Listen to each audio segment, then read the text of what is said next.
From DLA Piper, this is the Beyond the Curve podcast.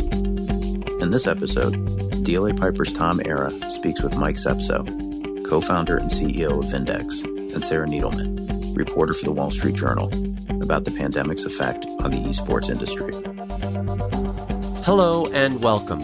I'm Tom Era, partner and co-chair with DLA Piper's Entertainment, Finance, and Transactions practice. The world we are living in today brings immense challenges across political, social, and economic realms. As the world continues to grapple with the COVID-19 pandemic, the gaming and esports industry has prevailed as a tremendous opportunity for many, and in some cases, a substitute for social interaction as we knew it. I am joined today by Sarah Needleman and Mike Sepso, who are two of the most knowledgeable gaming and esports industry experts to discuss this industry in these unique times. Sarah is a reporter for the Wall Street Journal who writes about the video game industry. She has covered esports closely and written extensively about the evolution of the industry, including its widespread popularity during the pandemic. Mike Sepso is one of the co-founders of and currently serves as CEO of esports infrastructure startup Vindex. As some would say, Mike has been involved with esports since it's been called by that name, starting what effectively served as the first unified league for competitive video gamers nearly 20 years ago. Welcome, Sarah and Mike, and thank you both for joining me today to have this conversation. It's great to be here. Thanks, Tom. Good to be here. So Sarah joined the Journal about the same time that Mike and his longtime business partner, Sundance DeGiovanni, launched their first independent esports league, Major League Gaming. Like much of technology, esports has experienced tremendous evolution since that time, but significantly, competitive video gaming, or esports, which finds its roots in South Korea, has experienced a paradigm shift from independent leagues to publisher-driven leagues. I'd like to begin the conversation with perspectives on that evolution or paradigm shift and how it came to be. Mike, let's begin with your perspective. Yeah, I was in the midst of that transition for the industry myself personally, so my perspective is probably a little bit different, but it came from creating MLG and being an ongoing third-party league, meaning, just to back up, unlike traditional sports, obviously, esports, the game itself, the activity is not public domain. It's somebody's IP. So as an independent league, we were continually faced with a impediment to long-term growth and sustainability by having to continually look for new IP to license or create some kind of relationship with the publisher or the rights holder in order to build a league around it. And effectively could never get more than a couple of years run rate through a license agreement or relationship to be able to build any permanence around that structure. Some of the publishers in that era, and we're talking 2012, 13, 14 era, had started to take a more active role in developing their leagues, but they were still sort of operated, even though the publishers were doing it, they were still sort of operated somewhat independently, meaning open tournament or open competition, almost like boxing or that kind of sport versus a true league sport.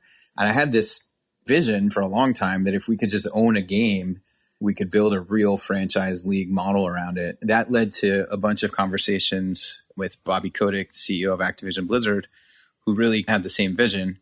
And eventually Activision Blizzard brought me in to start the esports division and acquired MLG as a way to activate against that. So really, from my perspective, anyway, the inflection point from this Wild West era of somewhat disorganized value chain around esports moving to a fixed permanent league with franchise owners and markets and those things that are more familiar to a traditional sports model really happened in 2016 when, after being inside of Activision Blizzard and working on this blueprint, we rolled out the Overwatch League, which was the first really permanent league that was launched and still is operated and controlled by a publisher.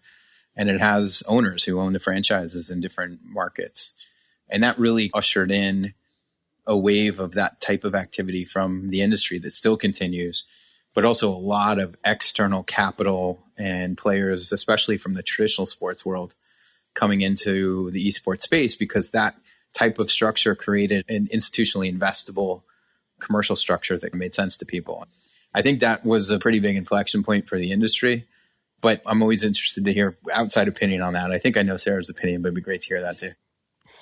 Yeah, I see where you're coming from. Actually, my time at the Journal goes back even further. It goes back to 2001. I do think some of the origins of esports even go back that far. If you think about it, we've been having competitive video game events even before video games went online and look anywhere near like they do today. There's always been competition ingrained in gaming, and by the very nature of the fact that it's in many cases you're competing against another player.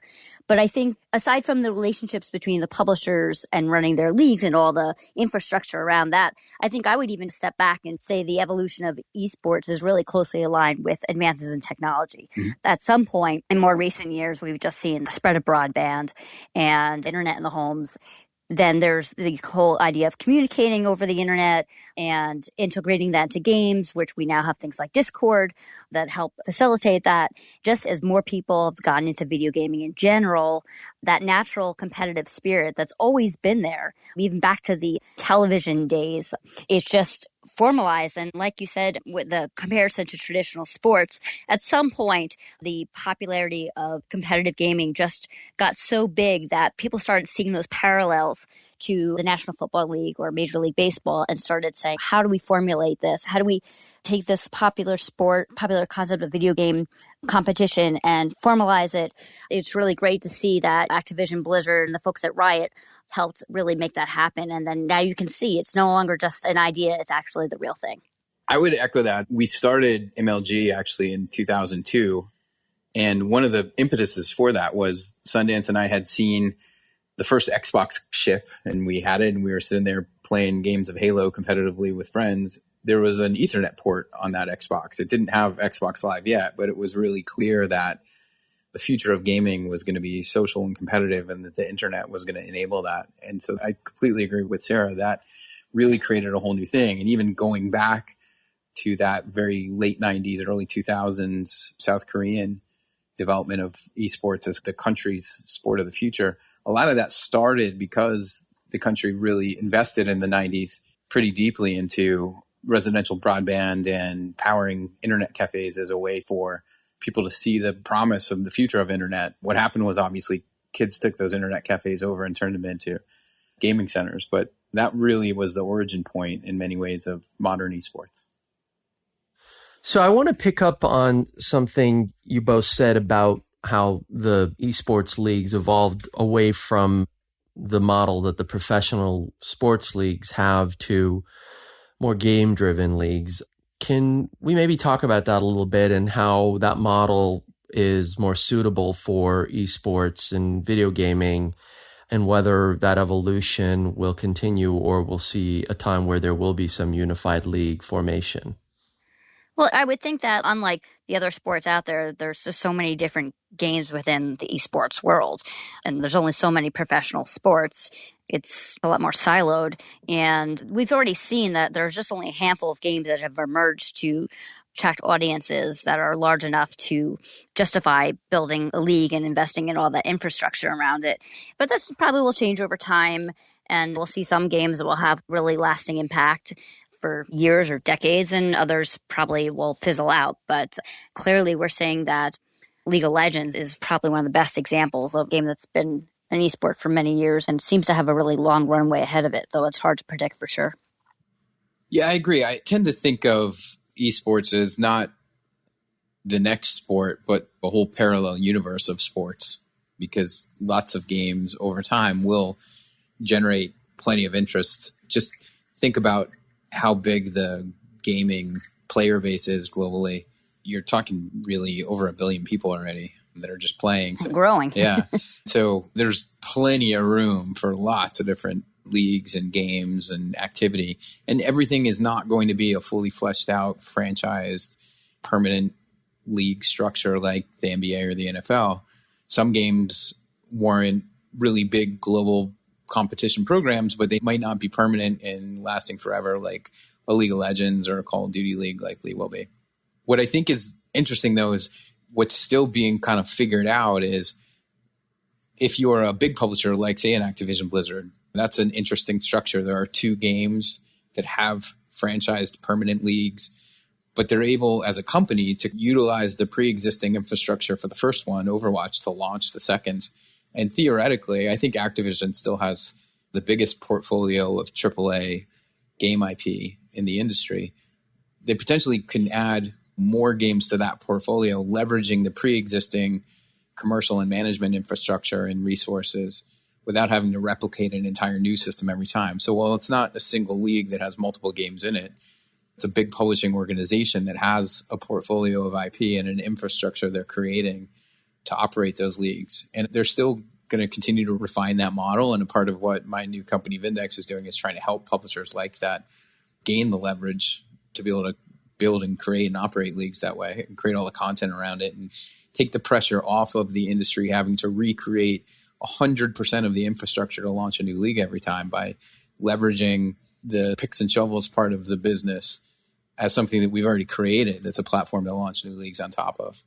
So I think as an industry, we're still pretty early in this. There's a couple of models that are clearly working. And I think the Activision case is one where the structure and the commercial, competitive, and legal structure of that system creates, in a way, momentum and success that will help drive the game itself forward too. So not just the league, but the whole thing works together, which is why I think it's really important that the publisher and the developer studio of the game itself be effectively the operator of the league too. It's too difficult to detach those two things.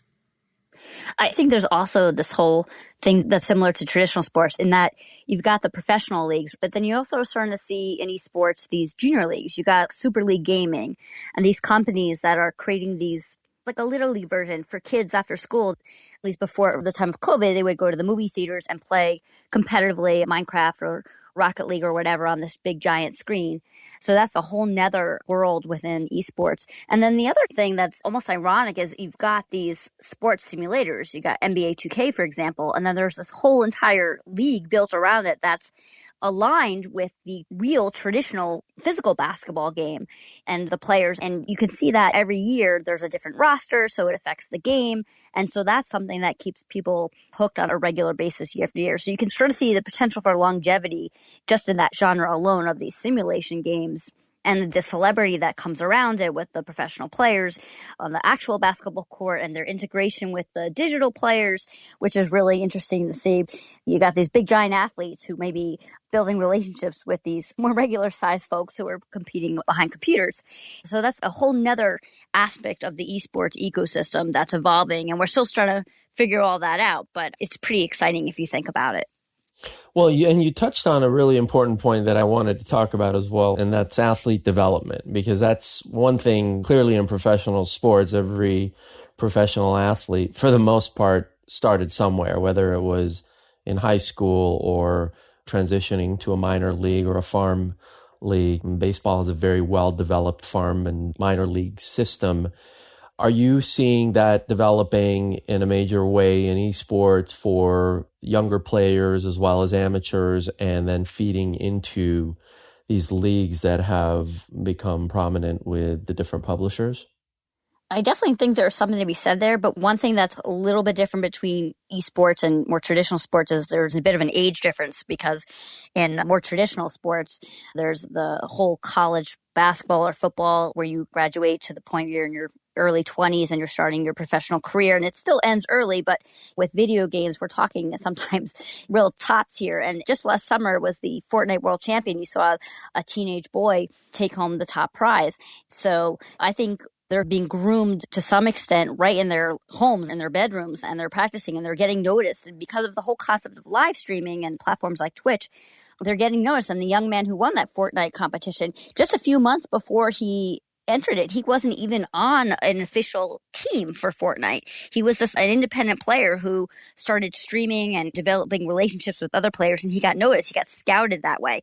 Not exactly how it happens in traditional sports, because it's usually on the field and they're a little bit older.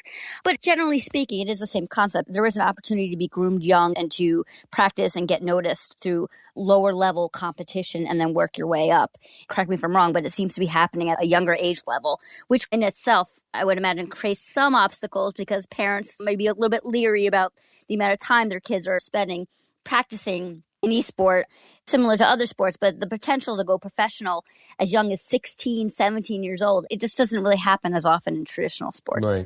Right. Except maybe basketball, right? And Kobe Bryant. There are always exceptions.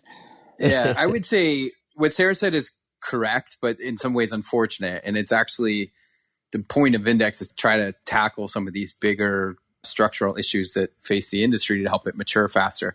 That talent development and fan development and minor league system and laddering concept that exists in traditional sports is the one area I would slightly disagree with Sarah on. It doesn't exist at all. And the career path of Bugha, the 16-year-old that won the Fortnite World Cup last year, is luck. And we can't depend on luck to drive this industry forward. But we are seeing, though, a little devil's advocate, Mike. We are seeing esports get into high schools. They're starting to form leagues. It is going in that direction. It's still nascent. I would agree with the trend, but no one's done anything organizational. And look, I've had a thesis about this for 15 years, which is based on what I saw happening in Korea in the early 2000s. The reality is what we're describing. I started playing organized baseball and basketball when I was 7 years old. If I had been better at either sport, a coach could have sat me down and described my entire career all the way to Madison Square Garden or Yankee Stadium. And every step of the way, there would have been a deep level of infrastructure, an increase in the amount of coaching and talent development and other things that happen. And majority of kids in this country go through some system like that in whatever organized traditional sport that they play. It could be swimming and volleyball. It could be basketball and football. It doesn't matter what it is. There's deep roots and lots of infrastructure associated with driving that all up. What we have today is random chance. And yes, I agree that there are high school clubs and some even varsity teams and colleges and things like that, but they have zero connection to the actual pro leagues. And there's no full laddering system. And if you're a really good 7 or 8 year old baseball or basketball player, you got a whole career ahead of you and you got a training program and facilities, which are critical. All of these things, none of that exists. And the question is why, though? Well, because there hasn't been a commercial reason yet. Yeah. I think there is one now. So we've actually just did a pretty big acquisition over the summer. In the UK, there's a formula for this. And I liken it to the organizations that happen or some of the companies, the startups that have started to try to organize high school or even college. They're only doing it with software. So it would be like telling me or any 7-year-old as a T-ball player who really loves baseball in this country, this is great. We love that you love baseball. We have hours and hours of YouTube videos for you to watch about how to play baseball, but there's no diamond, there's no ball, there's no teammates. You just have to sit in your room by yourself and figure out how to play baseball. And then one day, hopefully somebody will see your YouTube videos and draft you onto a team and you'll play at Yankee Stadium. That's a ridiculous sounding concept, but that's literally what happened to Bugha. And that's how things happen in this space right now. One of the things we're trying to do is we found a great model for it, which sort of is a more organized Western tuned version of the South Korean PC Bang model, which is effectively how do you combine the programmatic take, meaning the leagues and the talent development, the structured systems, which you can do with software or on the internet, and match that with the actual physical infrastructure. Because one of the macro trends that's been happening in esports is hyper-localization, meaning the first stage of that was the Overwatch League being city-based. So there's a team that I'm a part owner of here in New York City. We've got a Call of Duty franchise and an Overwatch franchise, and that's a New York team. They have a New York fan base. It's inspiring kids in the New York market to really get into it and find an organized way to do it. So we're bringing the facility with the programmatic approach to that. We're putting actual pro-level experiences and physical locations in towns across the country, effectively bringing the baseball diamonds and the T-balls and the coaches into hometowns and then applying the scale of the internet and our ability to create the programming and connect it to the pro leagues and putting that into the physical locations too.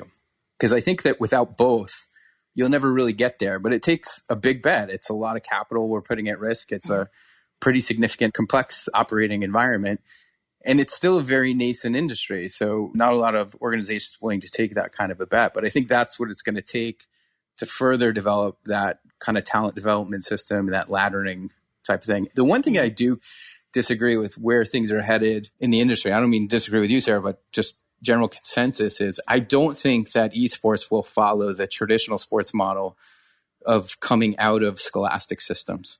While there are a bunch of high schools that have started esports teams, I think it's unrealistic for us as an industry, $170 billion industry this year, to go to public school systems across the country and say, you guys should really invest capital in an esports center for your high school, just like you do a basketball court or a football field. I just don't think that's going to happen. And this industry has the capability to build those things separately. Yeah, certainly include the high schools in the scholastic systems, but somebody's got to put that infrastructure there first.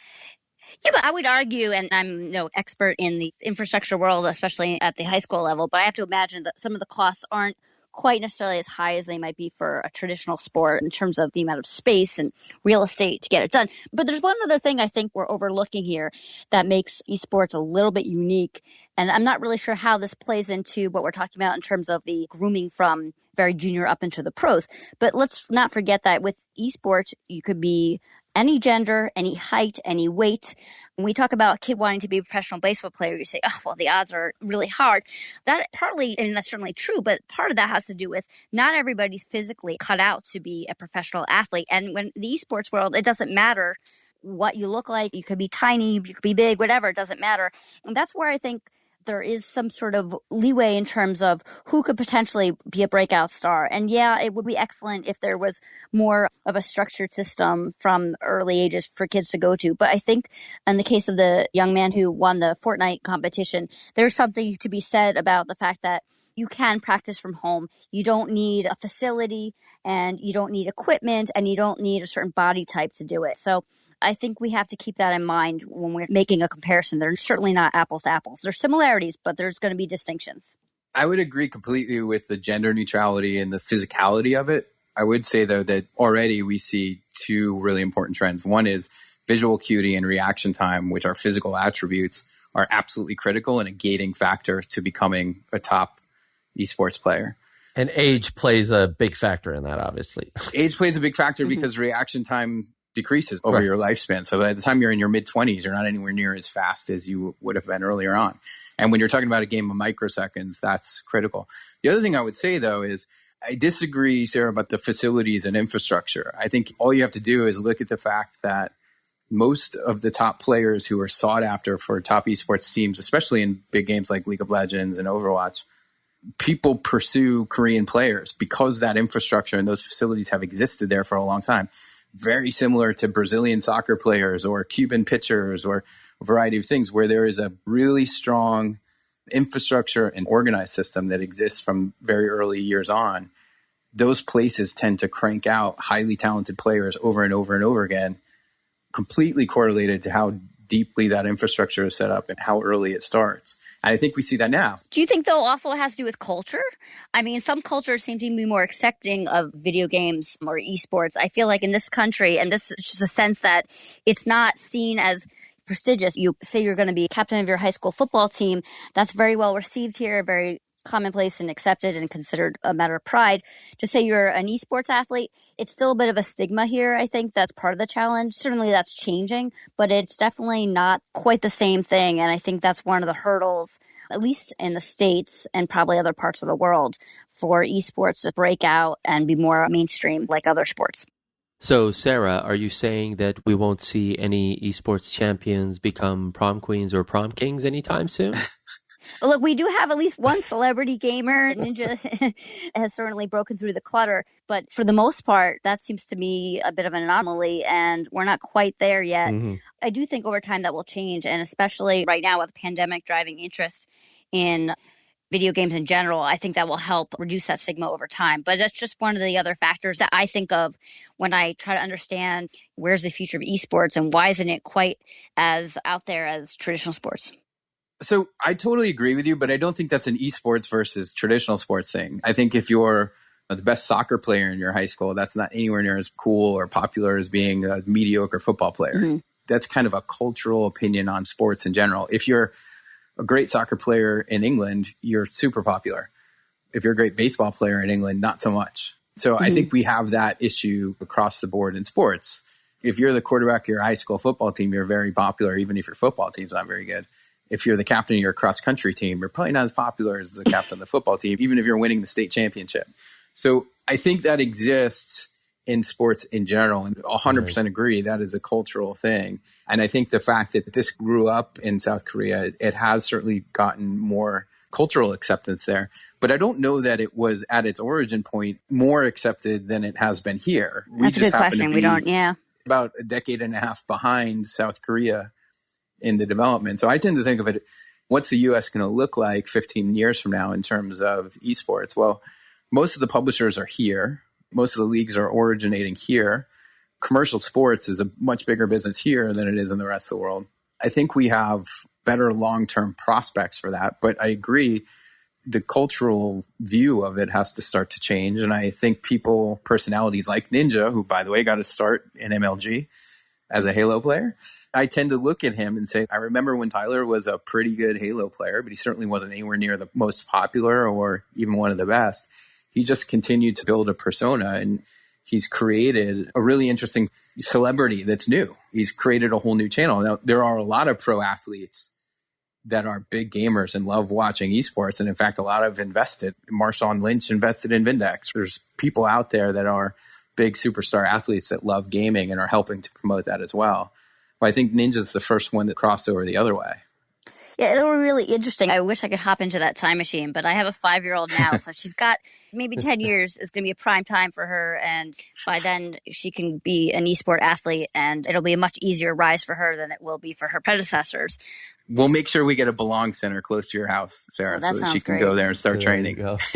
I'm definitely looking forward to her becoming a superstar in some sort of esport. Absolutely.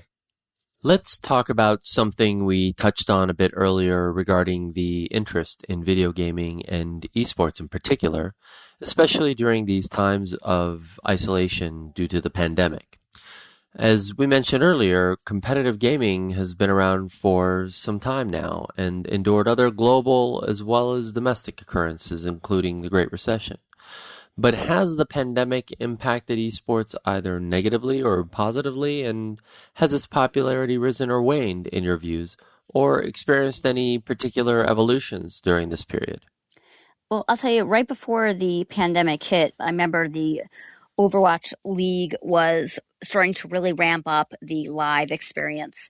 And so I remember it was in New York City, I think it may have been Hammerstein Ballroom, and going there, and the energy in the room was just amazing. It was packed, and there was cosplay, and everybody was just cheering, and it was amazing. And I felt like, wow, this is incredible, such momentum, and this is the future of esports, these live events at these large venues. And then, unfortunately, the pandemic happened, and that shut that down. So while I think esports is still humming along relatively well, I do think that was an unfortunate timing when it was really starting to gain that momentum, and people were starting to go to bars and watch the matches together just like they do with traditional sports. So unfortunately, I think the pandemic has put a little bit of a dent in that momentum. But that being said, even before we had a lot of live competitions, it was always an online thing. And so people have resorted back to that. I imagine, and Mike could probably speak better to this, but it's made some challenges in terms of players getting together and practicing in person. And while these games are online, I have to imagine that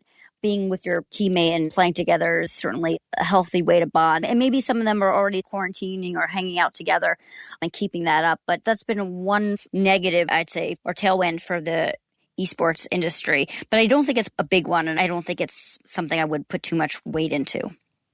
So certainly something Sarah said is incredibly important, which is just like any other sport, it's really critical that when you're playing at the top, whether you're practicing or competing, that you be physically together with your teammates, but also with your competition. There's physical limitations even to the internet in these games. There's an actual difference between playing over the internet or playing in a local network. So that's one thing. The second thing, though, is just teamwork and communication, and all of that stuff that exists in traditional sports is exactly the same in esports. There's no difference. So from that perspective, I know that most of the pro players over the course of the past 6 months dealing with COVID and remote competitions and things like that, it's been a huge challenge. And we're starting to see capability for, now that the pandemic is somewhat, at least more under control than it was in March, being able to get tested and get together in the houses or facilities that the teams operate. I think our Belong facilities, the esports facilities that we have in the UK, have been back open for 2 months now.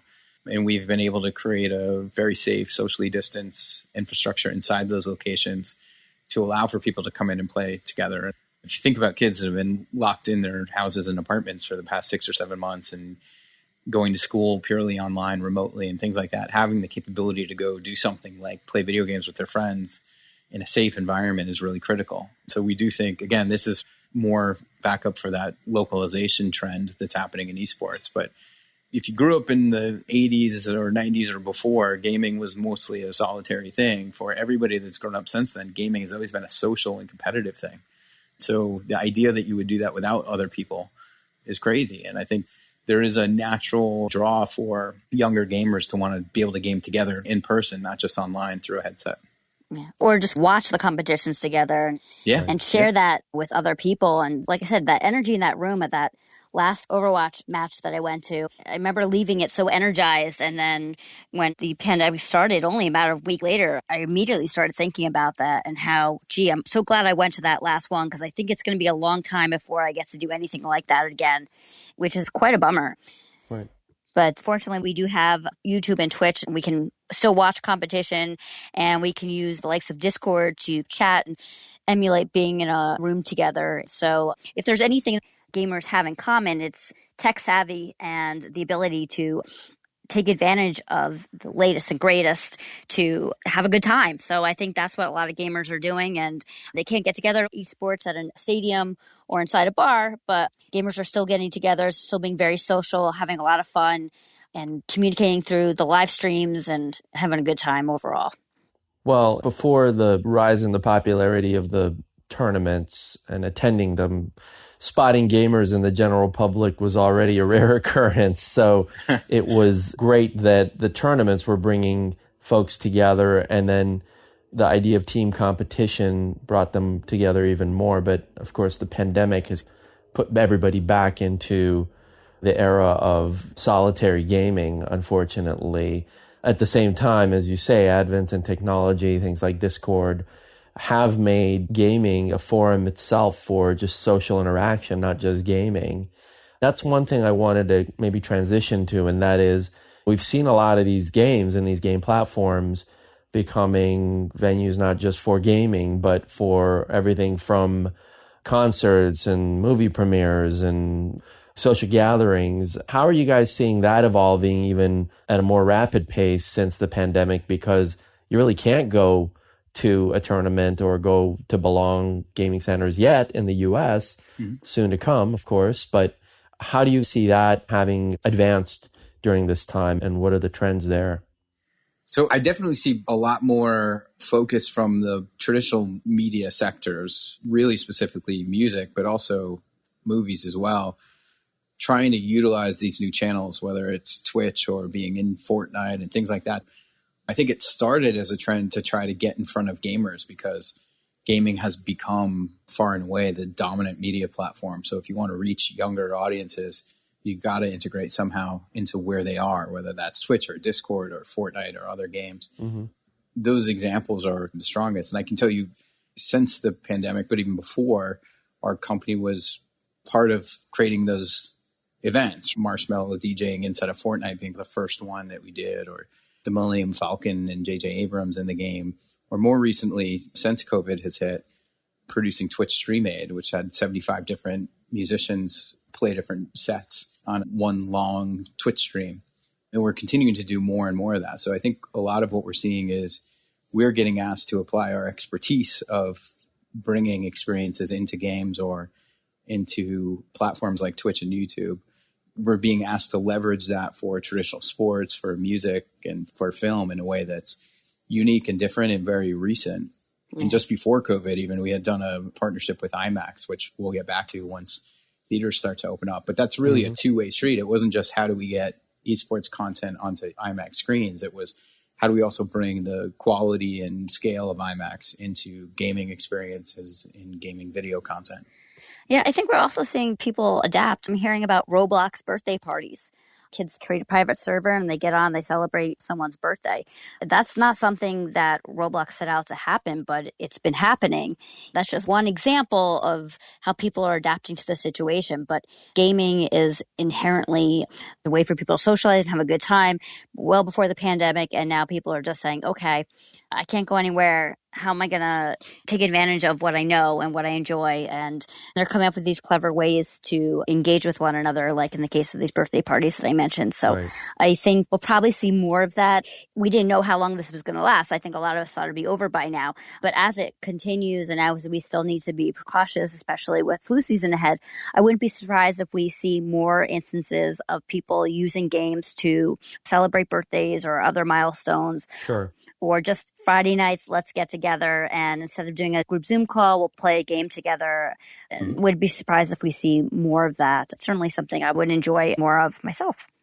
And the brands and the advertisers have really taken notice of that too. We've seen a number of them really lean into the space. Some for a number of years. State Farm has had a major partnership in esports for some time. Nike recently launched a big campaign. Are you seeing that as becoming another big frontier for brands and advertisers in light of maybe some of the trends we're seeing, certainly on broadcast television or on online advertising revenues that have been impacted? How do you guys see that?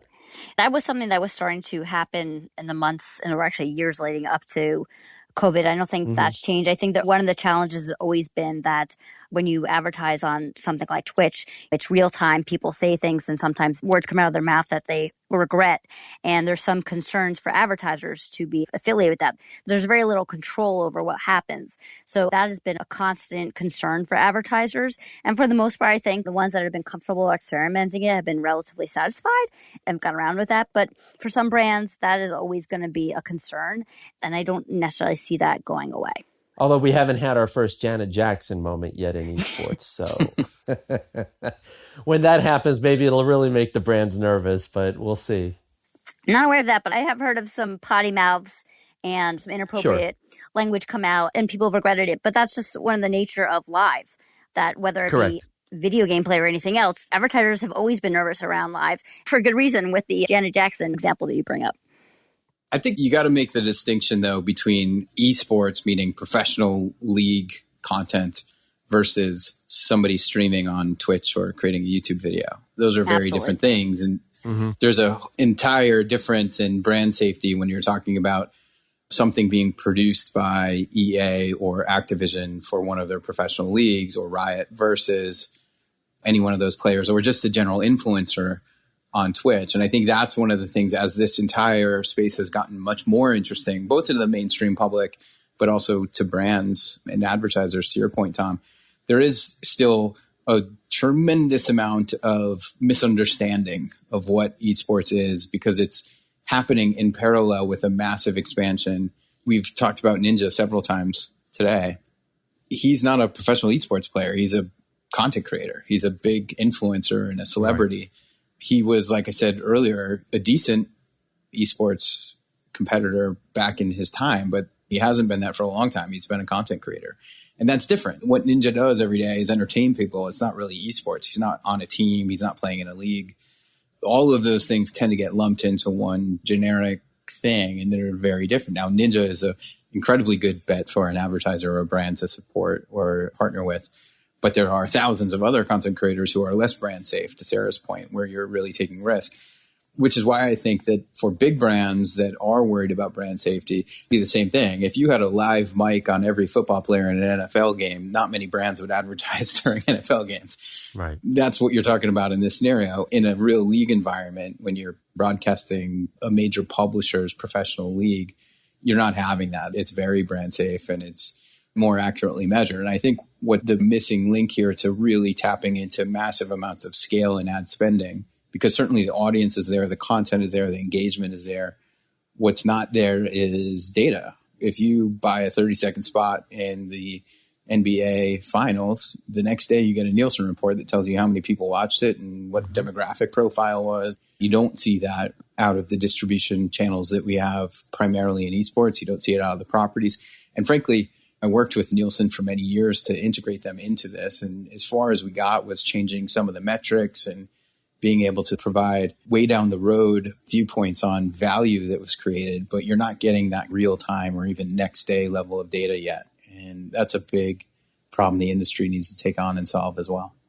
And that opportunity may ultimately be maybe, and you mentioned content around the esports lifestyle and personalities, which in and of themselves are entities. And that probably discussion warrants an entirely separate podcast, but it's a very interesting and very rapidly developing segment of esports and the esports lifestyle. So, Mike, we've worked together on a number of these groundbreaking deals that you guys have done since you've launched Vindex, including, as you mentioned, the IMAX deal to bring those tournaments to the IMAX experience. And there's a lot obviously happening and a lot to come in esports. And Sarah, you've written about things like wagering in esports and other developments. What are the things you see as you look into the next 12, 18, 36 months, which is a lifetime in any technology, much less esports? What do you see happening? What do you see becoming the next trends in esports? Well, Tom, I think the mention of gambling or wagering in esports is probably exactly what I would point to in answering that question. Mm-hmm. Definitely think that's where a lot of the future is headed. And as long as the leagues continue evolving and we keep fans engaged, which I think will still happen, the betting and also the regulators approve of it, which we're starting to see in piecemeal across different states in the U.S., that's definitely an evolution. And I've definitely spoken to some professionals, sports historians, who've said that the correlation between betting and sports, they go hand in hand. And so one sign that a new sport is evolving is when people bet on it. And we're starting to see that happen. So I think that's the next frontier, as long as the regulators approve it and it's happening, and we'll see more and more of that. Some money to be made, or money to exchange hands, that's for sure. Yeah, I would agree. I don't know how fast that happens, but certainly with the evolving regulatory environment in the U.S. anyway around sports betting, I think that esports will be a net beneficiary of that. It's already happening at pretty decent scale in other parts of the world, especially in Asia. I think competitive integrity is still an issue. Whenever you don't have a tightly publisher-controlled league, that can certainly be an issue. So that's important. I would say longer-term trends, I think what we're going to see across the board is we're still talking about the underpinning of what esports is a $170 billion revenue a year industry with big public companies driving most of it. As they start to invest significantly more into their esports programs and think much more longer term about how that business will impact their overall business, I think you're also going to see a correlated maturity in the overall industry start to happen. And some of that will be consolidation. One of the interesting COVID impacts that's been happening is it's pretty much wiped out a lot of the early stage investment bubble that was happening in a lot of different point technology solution startups that were building around the esports ecosystem. So I think we're going to lose a bunch of that. I think there'll be further consolidation. Vindex is not even a year old yet. We've done 4 pretty significant acquisitions already. We're going to do a lot more. I think the rest of the industry, you're going to see some of that too. More consolidation, more investment in infrastructure and scale, and more maturity in a variety of the business models. I think gambling is a huge one, which I agree with Sarah, deeply correlated to mainstream acceptance of any sport is how much gambling there is around it. I think the next step will be what we were just talking about, is how do advertisers find ways to better engage and then measure that engagement when they invest in esports and gaming. And I think all those things, following the lead of the publishers taking more control and building more structured leagues, all of that stuff starts to fall in place. So I think we'll see the next few years a pretty rapid maturation of the overall esports ecosystem and a lot of consolidation powering that. Well, Sarah and Mike, this has been a lot of fun and incredibly fascinating, insightful discussion, I think. And I want to really thank you both for taking the time to engage in this conversation around the esports industry with me and sharing your thoughts. I'm excited for what the future holds, and I expect both of you to remain prominently involved in this sector and for us to continue these conversations. So thank you again, and thank you all for listening, and be well. Same to you. You're welcome. Had a great time. Thanks, Tom. Thanks, Sarah. All information, content, and materials contained in this podcast are for general informational purposes only. This podcast is intended to be a general overview of the subjects discussed and does not create a lawyer-client relationship. Statements and opinions are those of the individual speakers and participants and do not necessarily reflect the policies or opinions of DLA Piper LLP US. The information contained in this podcast is not and should not be used as a substitute for legal advice. No listener should act or refrain from acting with respect to any particular legal matter on the basis of this podcast without first seeking legal advice from counsel in the relevant jurisdiction. This podcast may qualify as lawyer advertising, requiring notice in some jurisdictions. Prior results do not guarantee a similar outcome. DLA Piper LLP US accepts no responsibility for any actions taken or not taken as a result of this podcast.